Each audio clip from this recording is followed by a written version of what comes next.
Zanim przypomnisz sobie łzy Jezusa nad grobem Łazarza, zatrzymaj się na chwilę i pomyśl o swoim życiu. Nie tym na pokaz, uporządkowanym, wygładzonym, poprawionym, ale o tych rozdziałach, które chowasz najgłębiej. W księdze twojego życia jest w niej rozdział, do którego nie wracasz. Rozdział, który pachnie śmiercią, wstydem, bólem i milczeniem. Rozdział, który najchętniej byś wyrwał, zakopał, zapomniał. A jednak to właśnie tam rozgrywa się coś najważniejszego. To tam zapadają decyzje, które kształtują całe twoje życie. To tam ukryty jest sens cierpienia, którego nie rozumiesz. I to właśnie tam Jezus chce wejść. Nie do twoich deklaracji, ale do tej ciemnej pieczary, którą sam przed sobą zamknąłeś. Bo prawda jest trudna. To, co ukrywasz, nie znika. To żyje, to wpływa, to decyduje. I albo pozwolisz, żeby zostało w grobie i powoli zatruwało twoje życie, albo usłyszysz głos, który wzywa cię po imieniu i wyjdziesz. I właśnie o tym jest ta historia. Zapraszam na kanał Inspiracje Ewangeliczne. Pamiętasz, gdzie Jezus zapłakał? Zapłakał przed grobem Łazarza. Wzruszył się głęboko. Rozrzewnił, widząc grób i cuchnącego już od 4 dni Łazarza, ukrytego w ciemnościach skały. Wzruszył się, bo zobaczył podobieństwo Łazarza do siebie. Grób Łazarza i grób Chrystusa. Płaczące siostry Łazarza i kobiety płaczące u grobu Chrystusa. On to widział. Kamień zatoczony przy pieczarze i kamień grobu Chrystusa. Śmierć Łazarza i własną śmierć widział. Wskrzeszenie Łazarza i własne zmartwychwstanie. Jezus zobaczył podobieństwo z własnymi przeżyciami, które proroczo przewidywał. Nasz 7 rozdział to taka cuchnąca pieczara Łazarza, śmierdzące sprawy. Ukryte jakby w grobie rzeczy, które spowodowały nie jeden płacz i nie jedno głębokie wzruszenie. To wszystkie te przeżycia cuchnące, trudne, umarłe, na których zatoczyliśmy kamień zapomnienia. Wszystko to, co nas skrzyżowało i zabijało, śmiertelnie przerażało i powodowało rozpacz i bezsilność. To wszystkie te przeżycia, które obwiązaliśmy opaskami wstydu i chustami zapomnienia. To nasz wewnętrzny Łazarz. Posłuchajmy Ewangelii Jana, 11 rozdziału, od 43 wiersza do 44. To powiedziawszy, zawołał donośnym głosem: Łazarzu, wyjdź na zewnątrz. I wyszedł zmarły, mając nogi i ręce powiązane opaskami, a twarz jego była zawinięta chustą. Rzekł do nich Jezus: rozwiążcie go i pozwólcie mu chodzić. Właśnie, każdy z nas ma takiego ukrytego Łazarza. On jest w naszym 7 rozdziale. Jezus kazał mu wyjść na zewnątrz i te słowa do nas kieruje. Wydobądź na zewnątrz cuchnącego Łazarza. Nie bój się swojego 7 rozdziału, bo jeśli go ukryjesz i zgubisz, szatan ci skradnie bezcenne skarby twoich zranień i za ciebie odbierze nagrodę nieba, jak w tej przypowieści anonimowy autor, który dostał pierwszą nagrodę za skradziony 7 rozdział. W naszym życiu nie chodzi o Nobla, tylko o niebo. Święty Jakub w swoim liście w 5 rozdziale od wiersza 7 do 11 mówi: trwajcie więc cierpliwie, bracia, aż do dnia przyjścia Pana. Oto rolnik czeka wytrwale na cenny plon ziemi, dopóki nie spadnie deszcz wczesny i późny. Tak i wy bądźcie cierpliwi i umacniajcie wasze serca, bo przyjście Pana jest bliskie. Oto sędzia stoi przed drzwiami. Za przykład wytrwałości i cierpliwości weźcie bracia proroków, którzy przemawiali w imię Pańskie. Oto wychwalamy tych, co wytrwali. Słyszeliście o wytrwałości Hioba? i widzieliście końcową nagrodę za nią od Pana. Po co się więc otwierać? Tylko z dwóch powodów. Po pierwsze, żeby przeszłość nie wykrzywiała przyszłości. Łazarz nie mógł chodzić, dopóki opaski wiązały jego ciało, a chusta była na głowie i uniemożliwiała mu widzenie. Podobnie i nasze trudne przeżycia, wstydliwe chwile, cierpienie z przeszłości, to wszystko, co cuchnące i co śmiertelnie nas zraniło oraz upokorzyło, krępuje nasze nogi i ręce. Lęk przed ponownym zranieniem, przed odkryciem prawdy o nas powoduje, że boimy się uczynić jakikolwiek krok do przodu, po cokolwiek wyciągnąć rękę, a na głowie mamy chustę ze wstydzenia, która krępuje nam widzenie prawdy, krępuje nas w relacjach do innych ludzi. Ciągle się więc boimy i wstydzimy. Boimy się, żeby przeszłość nie powtórzyła się i krępujemy się do niej wracać. Jezus powiedział: rozwiążcie go i pozwólcie mu chodzić. Trzeba rozwiązać poplątane przeżycia z przeszłości, aby człowiek mógł chodzić. I pizza i ciasto, odrobina kwaśny, lub cierpień, przeżyć, może zakwasić całe życie. Wszystko powinno być uwielbieniem Jezusa. Jest jeszcze drugi powód, dla którego powinniśmy się otworzyć. Powinniśmy się otworzyć po to, by zobaczyć podobieństwo w swoich ranach do ran Chrystusa. To zaś jest podstawą uwielbienia Jezusa. Uwielbienie zaś prowadzi do nagrody niebieskiej, czyli do zbawienia. Chrystus jest takim przewodniczącym komisji ostatecznej nagrody. Jeśli zobaczy, że ktoś mu pokaże swoją księgę życia, a w niej znajdzie się rozdział naznaczony krzyżem, zapłacze i wzruszy się głęboko, a nasze łzy oczne. My zaś będziemy szczęśliwi z tego, że w czymś byliśmy podobni do Jezusa. Otwieramy się więc na Jezusa i otwieramy nasz 7 rozdział po to, by odkryć podobieństwo. Wzbudzi się upodobanie Jego do nas i nas do Niego. Święty Piotr pisze o tym w ten sposób w pierwszym liście swoim, w 4 rozdziale od 13 wiersza. Cieszcie się, im bardziej jesteście uczestnikami cierpień Chrystusowych, abyście się cieszyli i radowali przy objawieniu się Jego chwały.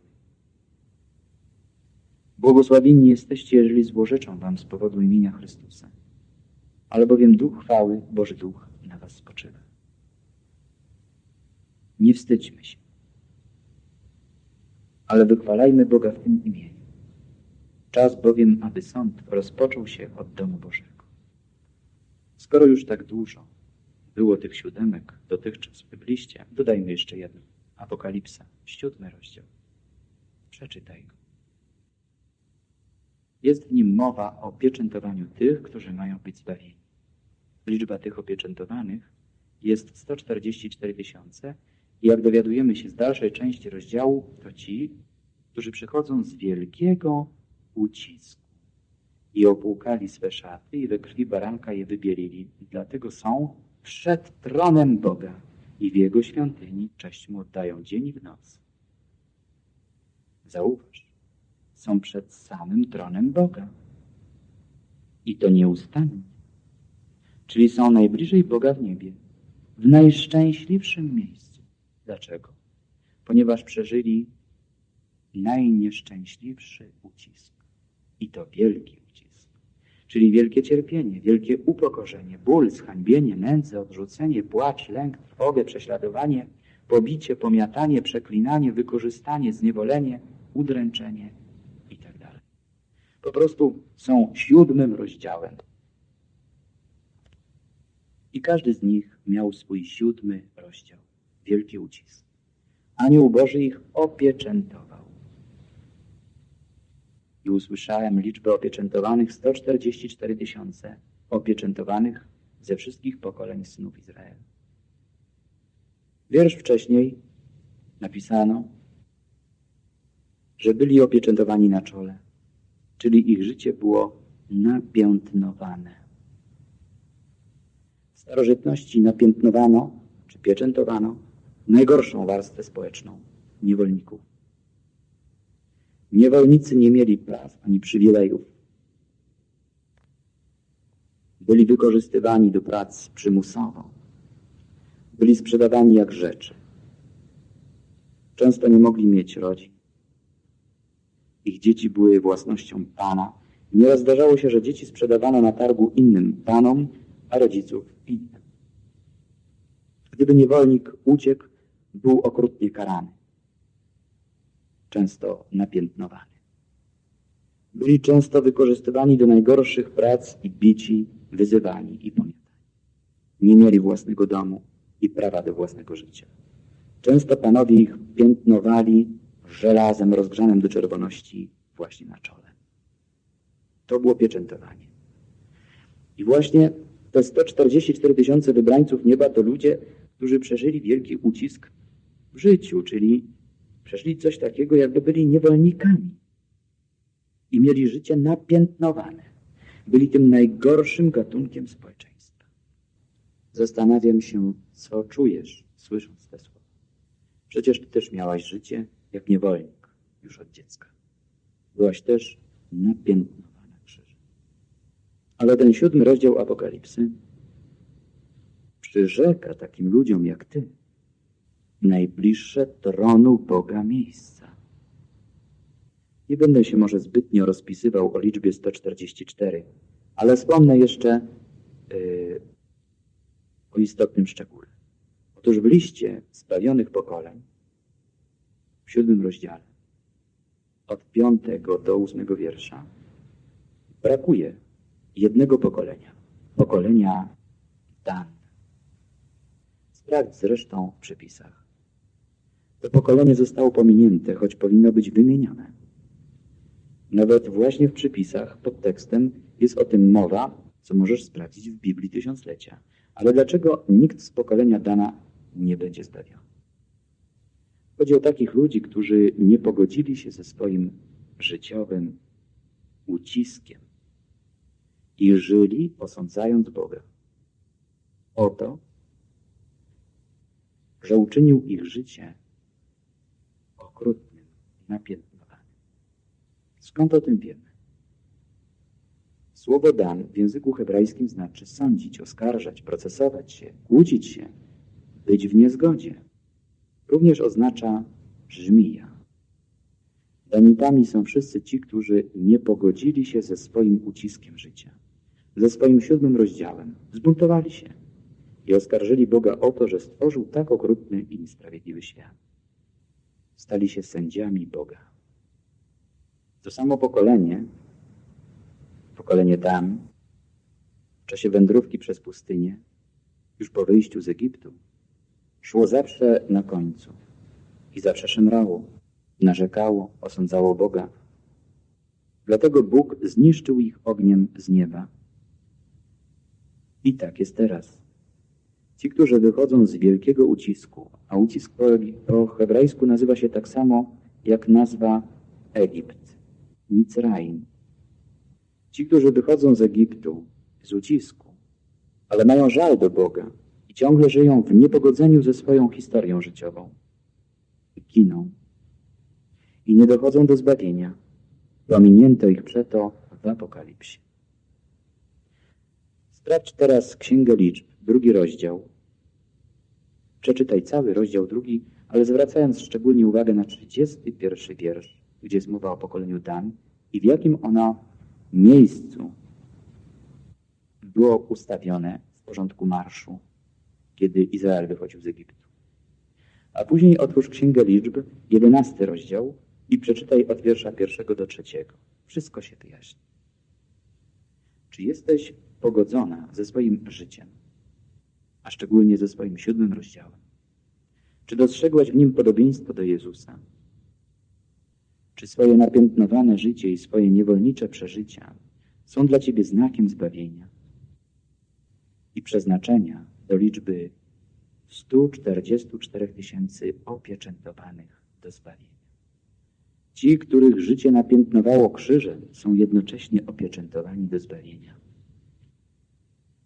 Liczba 144 000 jest, jak rzekłem, symboliczna i zawiera ukrytą informację, i to zresztą nie jedną. Jedna z nich dotyczy pewnego ukrytego sposobu zapisywania liczb. Otóż pisarze starożytni nie używali cyfr do zapisywania liczb, tylko liter. I tak zapisując jakąś liczbę, zapisywali ją literami. Można więc każdą liczbę odczytać jako słowo. Kolejne litery alfabetu oznaczały kolejne wartości cyfrowe. I tak na przykład liczbę 144 da się zapisać słowem na przykład Adullam. Ponieważ pisarze hebrajscy prawie do VIII-IX wieku nie używali samogłosek, można zapisać to słowo Adullam 4 literami. A-D-L-M. Ain, Dalet, Lamet, Mem. Ain ma wartość 70. Dalet 4. Lamet 30. Mem 40. A-D-L-M to w sumie 70 plus 4 plus 30 plus 40, co daje w sumie 144. Ale co to jest Adullam? Spytasz. Sprawdź w pierwszej księdze Samuela, w rozdziale 22, od wiersza 1 do 2. W pierwszej księdze Samuela jest napisane, że wokół Dawida, który symbolizuje Chrystusa i który schronił się w jaskini Adullam, co da się przetłumaczyć jako liczbę 144, zgromadziła się jego rodzina. A kto jest rodziną Chrystusa? Byli to uciśnieni i ścigani przez wierzycieli, czyli niewolnicy i zadłużeni oraz prześladowani i ci, którym było ciężko na duszy, mówi Biblia. Było tych ludzi około 400, a 400 też ma swoją literę w alfabecie hebrajskim. Jest to ostatnia litera alfabetu. Ostatnia. Jak ostatni, którzy potrafią być pierwszymi. Ta litera nazywała się Tav. I w starym alfabecie zapisywano ją jako krzyżyk. Krzyż.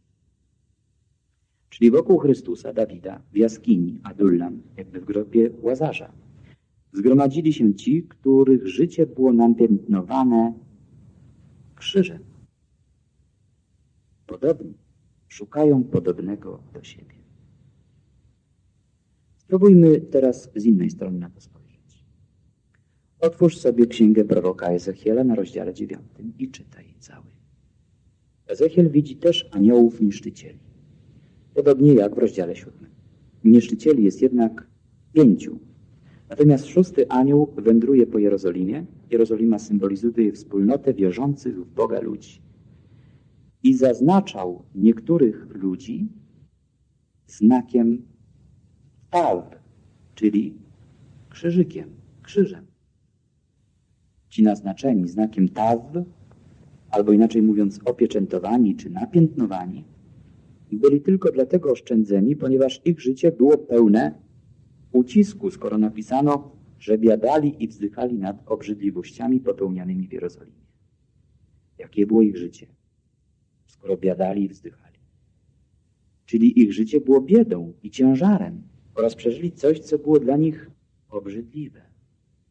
Czy mieścisz się w tej